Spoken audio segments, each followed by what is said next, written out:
Spotlight நேயர்களுக்கு வணக்கம். இப்போ நம்ம திரைமன்சனத்தில் பார்க்க போகிற படம் வந்து தாய் கிழவி. என்னன்னா எனக்கு வந்து மை டியர் சிஸ்டர்னு ஒரு படம் பேஷன் ஸ்டுடியோ ப்ரொடக்ஷனில் வந்து மை டியர் சிஸ்டர்னு ஒரு படம் பிரபு ஜெயராம் டைரக்ட் பண்ணுறாரு. அதில் நான் ஒரு பாட்டு எழுதியிருந்தேன். அருள்நிதி சார் தான் hero, Nivas K Prasanna music.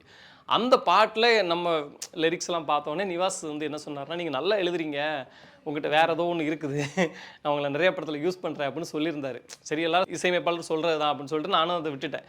டக்குன்னு ஒரு நாள் ஃபோன் பண்ணிவிட்டு, இந்த மாதிரி எஸ்கே ப்ரொடக்ஷனில் ஒரு படம் நான் சைன் பண்ணியிருக்கேன், அதில் வந்து நீங்கள் வந்து பாட்டு எழுதணும், தாய் கிழவி படம் பேர், அந்த டேரக்டர் நீங்கள் மீட் பண்ணுங்கன்னு சொன்னாடி எனக்கு இன்ப அதிர்ச்சி ஆகிடுச்சு. முதல்ல சிவகார்த்திகேயன் ப்ரொடக்ஷனில் நம்ம எழுத போகிறோமேன்னு சொல்லிட்டு ஒரு கனவு நிறைவேற மாதிரி ஒரு ஃபீல் இருந்தது. அப்போ இயக்குனருக்கு உடனே ஃபோன் பண்ணி சிவகுமார் முருகேசன் டேரக்டர், அற்புதமான டேரக்டர், அவரை வந்து மீட் பண்ணேன். அவர் வந்து என்கிட்ட எடுத்தோடனே என்ன சொன்னார்னா, நிவாஸ் கே பிரசன்னா உங்களை பற்றி நிறைய பில்டப் கொடுத்தாரு, எப்படி எழுதுவீங்கன்னு பார்ப்போம் அப்படின்னு சொல்லி அவர் வந்து கதையை பற்றி சொன்னார். கதை கேட்டோன்னே எனக்கு ஒரு மாதிரி சிலிர்த்துடுச்சு. ஏன்னா அவருக்கு உசிலம்பட்டி, எனக்கு தென்காசி, அவர் ஊரில் நிறைய பாட்டிகள் உண்டு, எங்கள் ஊரில் நிறைய பாட்டிகள் உண்டு. அதனால் இங்கே ரெண்டு பேருக்குள்ள பயங்கரமான ஒரு கனெக்டிங் ஆகிடுச்சு.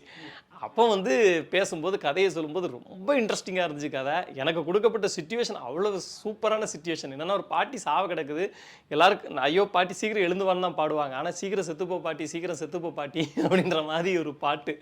அது எனக்கு ரொம்ப சந்தோஷமாக இருந்துச்சு. படத்தில் கூட ஒரு 8 லைன் அந்த பாட்டு வரும். ஆறடி காத்திருக்கு ஆத்தாளை உனக்கு, சீக்கிரமாக போய் சேரு சியானோட துணைக்கு, அடியாத்தி பாட ரெடியாச்சு, உன் முடியாச்சு அது முடிஞ்சாச்சு அப்படின்னு வரும்.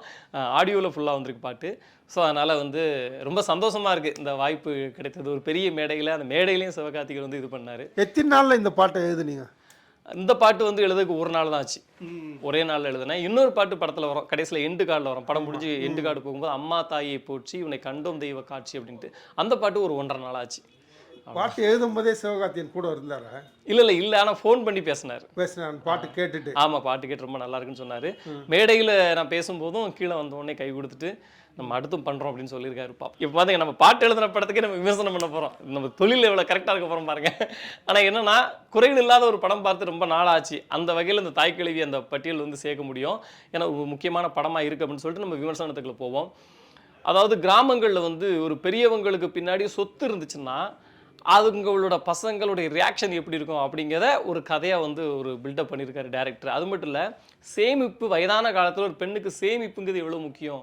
பணம் இருந்தால் ஒரு குரல் ஒரு முகம், பணம் இல்லைன்னா ஒரு குரல் ஒரு முகம் அப்படின்ற மாதிரியான விஷயங்கள் வந்து டேரக்டர் வந்து அழகாக போர்ட்ரேட் பண்ணிகிட்டே இருக்காரு.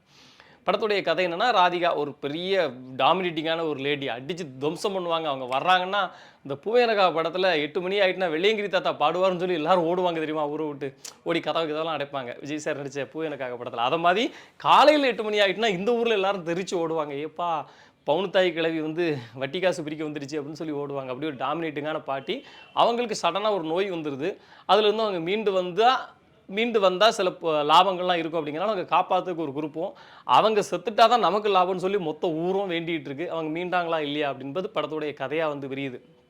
ராதிகா அவங்க வந்து கெரியரில், அதாவது முழுக்க தகுதி இருந்தும் அதுக்கு தகுந்த விருது கிடைக்காத ஒரு நடிகைன்னா ராதிகாவை சொல்லலாம். ஏன்னா தேசிய விருது அவங்களுக்கு கிடைக்கலங்கிறது பாரதிராஜா சார் முதற்கொண்டு எல்லாரும் வரைக்கும் அந்த எண்ணம் வந்து இருக்குது. லாஸ்ட்டாக சிவகார்த்திகேயன் பேசும்போது கூட அதை சொன்னாப்புல. இந்த படம் அதுக்கான ஒரு தகுதியான படமாக இருக்குங்கிற அளவுக்கு அவங்களுடைய நடிப்பு வந்து இருக்குது. அவ்வளோ மேக்கப் போட்டுக்கிட்டு அந்த ஸ்லாங்காக இருக்கட்டும், அந்த நடந்து வரதாக இருக்கட்டும், அப்படி ரியாக்ஷன் பண்ணி காட்டுறதா இருக்கட்டும், அடடா பின்னிருக்காங்க. குறிப்பாக கிளைமேக்ஸ் முந்திர இடத்துல ஒரு பாட்டு ஒன்று உண்டு, விஜய் சேதுபதி எழுதின பாட்டு, சொப்பன சுந்தரி அப்படின்னு ஒரு பாட்டு, கொஞ்சம் தான் வரும் அந்த பாட்டு. அந்த பாட்டில் அவங்களோட க்யூட் ரியாக்ஷன்லாம் பார்க்கணும். அவங்க தேட்டரில் படம் பார்க்குறது, வெளியில் வந்து ரிவ்யூ கொடுக்குறதுலாம் வேற லெவல். இந்த மாதிரி எல்லா இடத்துலையும் அவங்களை சொல்லிக்கிட்டே போகலாம். அருள்தாஸ் ஒரு பையனாக நடிச்சிருக்காரு, ஒரு ஆட்டோ டிரைவராக. எந்தெந்த இடத்துல எமோட் பண்ணணும், எந்தெந்த இடத்துல கோவப்படணும், எரிச்சல் படணும், அவருடைய அட்டகாசம். பாலசரவணன் கேரியரில் இது ரொம்ப முக்கியமான படம். உண்மையில் ஒரு ஆம்புலன்ஸ் காட்சி ஒன்று இருக்குது. அந்த காட்சி பார்க்கும்போது நமக்கு ரொம்ப ஒரு மாதிரி ஒரு புல்லரிப்பு வந்துடுச்சு. ஏன்னா வைரமுத்து சொல்லும்போதே ஒரு மாதிரி இருக்குது. வைரமுத்து ஒரு முறை சொல்லுவார், ஒரு கிழவி ஒரு வீட்டில் இருக்குது, ஒரு குடும்பத்தோட நம்பிக்கை அப்படின்னு சொல்லுவார். அவ்வளோ முக்கியம்ப்பா ஒரு உயிர் அப்படின்னு சொல்லுவார். அதை வந்து பாலசரவணன் வந்து அந்த இடத்துல உணர்கிற இடம் ஹூஸ் பம்ப்ஸாக இருந்துச்சு. அடுத்து ஒரு மனிதனுக்கு திருமணம்ங்கிறது எவ்வளோ முக்கியம் அப்படிங்கிறத முனிஷ்காந்த் சொல்லுவார். காமராஜர் முடிக்கலை திருமணம், வாஜ்பாய் முடிக்கலை, மோடி முடிக்கலை, ஜெயலலிதா முடிக்கலை, அது வேற கணை. ஆனால் ஒரு எளிய மனிதன் கிராமத்தில் வாழ்கிறவன் திருமணம் முடிக்காமல் இருந்தால் அவனுக்குள்ள எவ்வளோ ஒரு வலி ஏற்படும், அவனுடைய கனவு, அவனுடைய ஆசை, அவனுடைய ஏக்கம் எப்படி இருக்கும்னு முனிஷ்காந்த் ஒரு இடத்துல விவரிக்கும் போது உண்மையிலே ஒரு 30 வயசாகி கல்யாணம் அப்புறம் பண்ணிக்கலாம் அப்படின்னு நினைக்கிற பசங்களுக்குலாம் ஒரு பதட்டம் வரும். ஐயோ நம்மளும் கல்யாணம் முடிக்கணும் மாதிரி ஒரு எண்ணம் வரும். அந்த அளவுக்கு முனிஸ்காந்த் வேற ஒரு பெர்ஃபார்மன்ஸ். சிங்கமுடி எடுத்துட்டா கமலஹாசன் ரசிகராக வராரு. மனுஷன் காமெடிக்கு அவர் எடுத்துக்கிறாரு. முக்கியமாக இன்ட்ரோ பிளாக் ஒன்று இருக்குது, விஸ்வரூபம் எடுக்கும் அந்த சீன்லாம். இதில் ஒரு குறியீடு இருக்குது, அதனால தான் சொல்கிறேன். அந்த அளவுக்கு அழகாக பண்ணியிருக்காப்புல. குட்டி குட்டியாக கமலுடைய பாட்டை போடுறதா இருக்கட்டும், கமல் பாட்டை ரிங்டோன் ஆக்கிறதா இருக்கட்டும், கமலை நெஞ்சில் பச்சை குத்திக்கிறதா இருக்கட்டும், தன்னோட பையனுக்கு கமலஹாசனும் தன்னோட பொண்ணுக்கு சுருதிகாசனும் பேர் வச்சதாக இருக்கட்டும், வேற லெவல் மனுஷன். லாஸ்ட்டு மருமகனாக வரக்கூடிய முத்துக்குமார், அவர் இந்த மாதிரி கேரக்டர் நிறையா பண்ணியிருந்தாலும் இந்த படத்தில் எக்ஸ்ட்ரா எனர்ஜியோடு நடிச்சிருக்காரு. அட்டகாசம் பண்ணியிருக்காரு அவரும். கருப்பசாமி முன்னாடி ஒருத்தர் சேலஞ்ச் போடுற ஒரு கேரக்டர் ஒன்று உண்டு. அவர் ஒரு இடத்துல சொல்லுவார், கருப்பா நீ மட்டும் நான் சொன்னது செய்யலைன்னா என் பேரை சாய் குட்டன் மாதிரி சாய்பாபாவை கும்பிட போயிடும் அப்படின்னு சொல்லும்போது தியேட்டர் வந்து தெரிச்சுது. பிறகு வந்து அவருக்கு ஒரு சின்ன வேலை ஒன்று கிடைக்கும், அங்கே விளக்கு போடுற மாதிரி டெய்லி கோட்டர் அடிக்கிற மாதிரி. ஒரு இடத்துல சொல்லுவார், என் பேரை நான் கங்கார அடிகளார் மாற்றிட்டு ஒரு பாலிடெக்னிக் காலேஜ் கட்டி செட்டில் ஆயிடலான்னு சொல்லும்போதெல்லாம் தியேட்டர் பிளாஸ்ட் ஆகிடுச்சு. இந்த மாதிரி குட்டி குட்டி கேரக்டரும் கூட வேறு லெவலில் நடிச்சிருக்காங்க. யாரையுமே நம்ம குறை சொல்ல முடியாது. ரேச்சல் ஒரு சீன் ஒன்று பண்ணியிருக்காங்க. 3 மருமகள்கிட்டையும் தன்னோட தாயை பற்றி அவங்க வந்து எக்ஸ்பிளைன் பண்ணுற ஒரு சீன் ஒன்று இருக்குது. அந்த ஒரு சீன் போதும் அவங்களுக்கு. அதாவது இந்த ஒரு பானை சோற்றுக்கு ஒரு சோறு பதம் சொல்லுவாங்கல்ல, அந்த மாதிரி ஒரு அற்புதமான நடிப்பு. 3 மருமகள்கள் ஆடியோ லான்ச்சில் கூட அவங்க பேசினாங்க, நானும் பேசினேன், அவங்களும் பேசினாங்க. அந்த 3 மருமகள்களுடைய பெர்ஃபார்மன்ஸும் வெறித்தனம் அட்டகாசம். அவங்களுடைய அவ்வளோ ஒரு இயல்பாக இருந்தாங்க. அதாவது இந்த இடத்துல தான் நம்ம சிவகுமார் முருகேசனை வியக்க வேண்டி இருக்குது டேரக்டரை.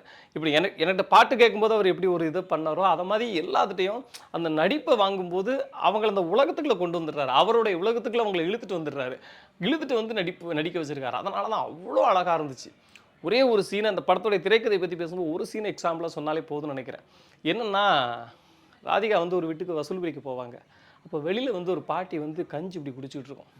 என்ன சாப்பிட்ற அப்படின்னு ராதிகா அம்மா கேட்பாங்க. மானங்கட்ட கஞ்சி தான் அப்படின்னு சொல்லுவோம். கட் பண்ணால் இந்த விஷயத்தை கிளைமேக்ஸில் ராதிகா சொல்லுவாங்க. ஒரு ஷாட்டில் அந்த பாட்டி சொன்ன விஷயத்த சொல்லுவாங்க. ஏன் சோட்டுக்காரி மாதிரி உங்கள்கிட்ட மானங்கட்ட கஞ்சி நான் குடிச்சிட்டு இருக்கேன்னு நினைக்கிறீங்கடா அப்படின்ற ஆமாம் கிளைமேக்ஸில் அதுக்கு முன்னாடி சொல்லுவாங்க. இப்படி ஒவ்வொரு இடத்துலையும் அவ்வளோ டீட்டெயிலிங், அவ்வளோ ஒரு நேர்த்தியான திரைக்கதை. ஒவ்வொருத்தங்களுக்கு ஒரு ஸ்டார்டிங்கு, ஒரு மிட்டு, ஒரு எண்டுன்னு சொல்லி அற்புதமான ஸ்க்ரீன் பிளே. எல்லாரையும் சூப்பராக பண்ணியிருந்தாப்புல. நிறைய பேருக்கு ஃபஸ்ட் ஹாப்பில் மட்டும் இன்னும் கொஞ்சம் பெட்டராக இருந்திருக்கலாமோ, இன்னும் கொஞ்சம் ஸ்பீடாக கொண்டு போயிருக்கலாம் அப்படின்ற மாதிரி தோணும். ஆனால் நீங்கள் 2வது வாட்டி பார்த்தீங்கன்னா அதில் வந்து நிறைய விஷயங்கள் உள்ளே வச்சுருந்துருப்பாரு. அதுக்கெல்லாம் ஃபினிஷிங்கில் கரெக்டாக ஒரு எண்டு வந்து டேரக்டர் கொடுத்துருப்பாரு. ஆனால் அந்த முடிவு வந்து சான்ஸே இல்லைங்க. போகிறவங்க எல்லாமே அழுதுன்னு போகிறோம். ஒரு விஷயம் சொல்கிறேன், எனக்கும் எங்கள் 3 பசங்க எங்கள் அம்மாவுக்கு.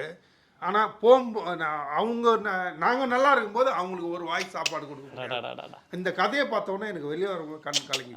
அதை வைரமுத்து சொல்லுவார், அதாவது பாசம் உள்ள வேலையிலே காசு வந்து கூடலையே, காசு பணம் இருக்கும்போது பாசம் வந்து சேரலையே அப்படின்னு சொல்லுவார். நீங்கள் சொன்ன மாதிரி அது, அண்ணன் சொன்ன மாதிரி அது ரொம்ப முக்கியமான ஒரு கிளைமேக்ஸில் உட்காந்து பெரியார், பாரதியார், பெரிய அம்பேத்கர் எல்லாரும் பெண் விடுதலை பற்றி பேசியிருக்காங்க. ஆனால் சும்மா தெக்கத்தில் மதுரை மாவட்டத்தில் ஒரு கிளவி உட்காந்துக்கிட்டு பொருளாதாரத்தை பற்றி பேசும் பாருங்க, அதுதாங்க படம். அந்த ஒன்றுக்காக நம்ம வந்து இந்த படத்தை வந்து குடும்பத்தோடு ஒரு 4-5 வாட்டி போய் பார்க்கலாம் அப்படின்ற மாதிரியான ஒரு படம்.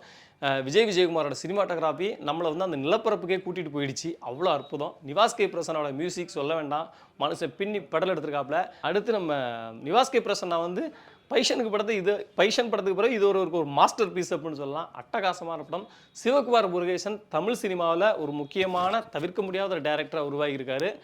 இப்போவே அவரோட சேவன் படத்துக்கு ஒரு பயங்கரமான எதிர்பார்ப்பை நம்ம வந்து பார்க்க வேண்டியிருக்கு.